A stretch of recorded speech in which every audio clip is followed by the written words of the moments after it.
First எழுத்து என்ன எழுத்து? இச்சு. இச்சு. எழுதுங்க அந்த 4 வரிசைக்கும் எழுதுங்க எப்படி வரும்னு.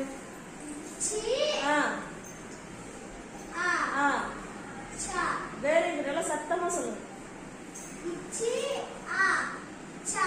Very good. அடுத்தது இச்சு சா சா.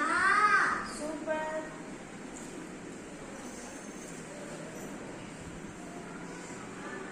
அது சாவா? சா வரிசைக்கு சுழிச்சுடுவோமா?